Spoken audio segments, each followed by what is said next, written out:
पाठ शुक्ति मौक्तिकम। इस पाठ का हम लोग श्लोकों का उच्चारण, अन्वय और अर्थ ये देखेंगे। पहला श्लोक है वृत्तम यत्नेन संरक्षेत वित्तमेति च याति च अक्षीर्णो वित्ताक्षीर्णो वृतस्तु हतो हता। मनुस्मृति से उद्धृत इस श्लोक में यह बताया गया है वृत्तम यत्नेन संरक्षित, आचरण की यत्न से रक्षा करनी चाहिए। संरक्षित का मतलब हुआ रक्षा करनी चाहिए। संरक्षित इसका अर्थ हुआ रक्षा करनी चाहिए। सम शरीर हो गया, रक्ष धातु का विधिलिंग, रक्षा करनी चाहिए। वित्तम एति च याति च, वित्तम का अर्थ क्या होता है? धन। तो धन आता है, याति च और चला जाता है। अक्षीर्णो वित्तः क्षीर्णो, वित्तः क्षीर्णो अक्षीर्णो। वित्तः मतलब धन से क्षीण होना, धन से रहित होना, धन का नष्ट हो जाना। अक्षीर्ण अर्थात कुछ भी क्षीण होना, नष्ट होना नहीं माना जाता है। वृतस्तु हतो हतः, लेकिन आचरण से क्षीण होना अर्थात आचरण का दूषित होना मनुष्य के लिए उसका सब कुछ समाप्त हो जाना माना जाता है।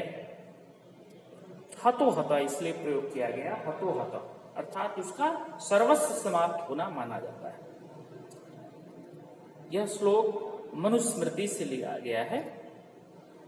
दूसरा श्लोक है श्रूयतां धर्म सर्वस्वं श्रुत्वा चैवाधर्यताम् आत्मनः प्रतिकूलानि परेषां न क्षमाचरेत्। विदुर नीति से यह श्लोक लिया गया है, जिसमें यह बताया गया है धर्म सर्वस्वम श्रूयताम्, सभी धर्मों की बात को सुना जाए।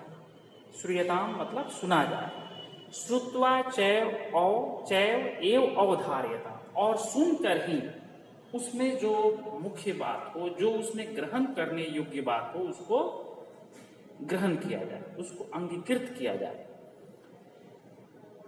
आत्मनः प्रतिकूलानि परेशान न समाचरे, और अपने आत्मन शब्द का षष्ठी विभक्ति एक वचन होगा। और अपने प्रतिकूल जो है, अपने जो विरुद्ध अपोजिट है, जो अपने लिए उचित नहीं है, परेशान न समाचरे, वह दूसरों के लिए भी उसका आचरण, उस तरह का आचरण नहीं करना चाहिए जो अपने लिए उचित नहीं लगता है।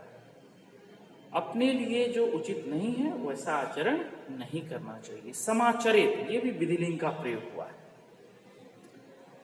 तीसरा चाणक्य नीति का यह श्लोक है, जिसमें ये बताया गया है, ये बहुत पहले से हम लोग पढ़ते आ रहे हैं। प्रिय वाक्य प्रदानेन सर्वे तुष्यन्ति जन्तवः तस्मात् तदेव वक्तव्यम वचने का दरिद्रता। इसका अर्थ तो सबको पता है, कोई भी बता सकता है इसका अर्थ, इस श्लोक का अर्थ कोई भी स्टूडेंट?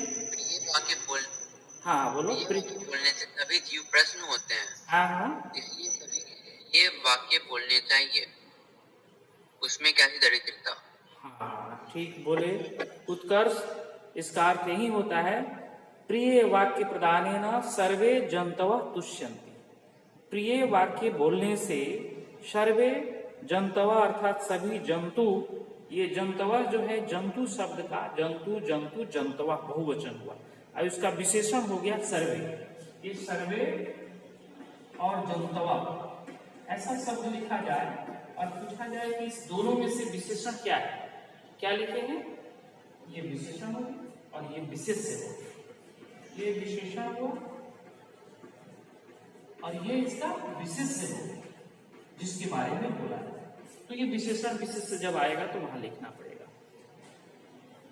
तस्मात् तदेव वक्तव्यम, इसलिए तत्एव तदेव वैसा ही बोलना चाहिए। वक्तव्यम अर्थात बोलना चाहिए। वचने का दरिद्रता, ये प्रिय वचन बोलने में क्या कंजूसी करना, दरिद्रता मतलब उसमें कंजूसी क्या करना, उसमें क्या कमी करना है। श्लोक नंबर 4। पिबन्ति नद्या स्वमेव नाम्भ स्वयं न खादन्ति फलानि वृक्षा नादन्ति शस्यं खलु वारिवाः परोपकाराय शतां विभूतया। सुवासित रत्न भंडागारम से यह श्लोक लिया गया है, जिसका अर्थ हुआ पिबन्ति नद्या स्वमेव न अम्भा। नाम्भा का संधि 9 जोड़ अम्भा। तो नदियां, नद्या अर्थात नदियां, ये नदी शब्द का प्रथमा बहुवचन करता है, इसी से लेंगे। नदियां स्वमेव माने खुद ही, अम्भा का मतलब जल, ये शब्द का अर्थ याद रखना होगा। अम्भा का मतलब जलम, इसका जल। तो नदियां स्वयं ही अपने जल को नहीं पीती है, पिबंती अर्थात पीती है। फलानी स्वयं न खादंती फलानी, वृक्षा स्वयं फलानी न खादंती, और वृक्ष अपने फल को नहीं खाते, न खादंती। न अदंति सस्यम खलु वारिवाह। वारिवाह का अर्थ क्या होता है, कोई बताओगे? वारिवाह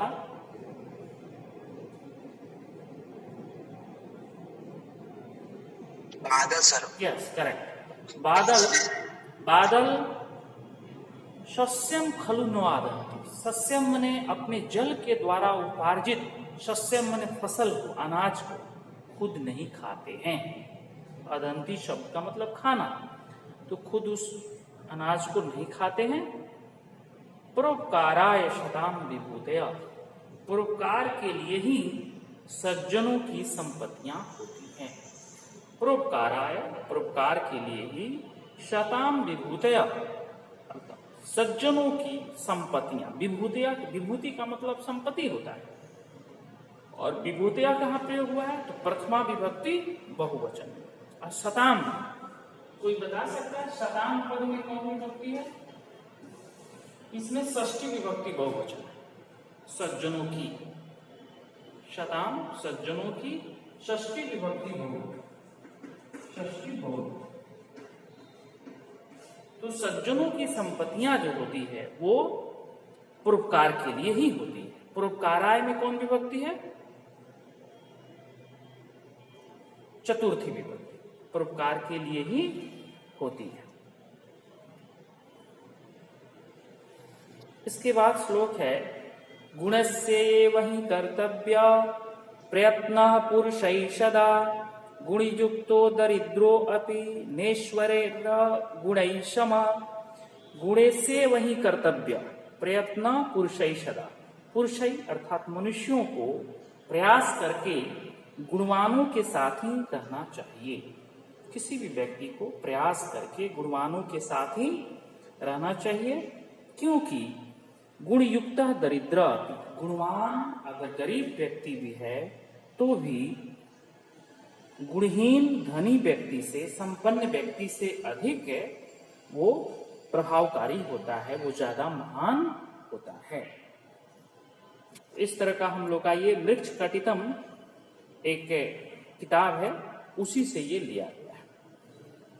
गुणे से वही कर्तव्य प्रयत्न पुरुषै सदा। पुरुषै अर्थात पुरुषों के द्वारा, मनुष्यों के द्वारा, सदा में हमेशा गुणवानों के साथ ही रहना चाहिए।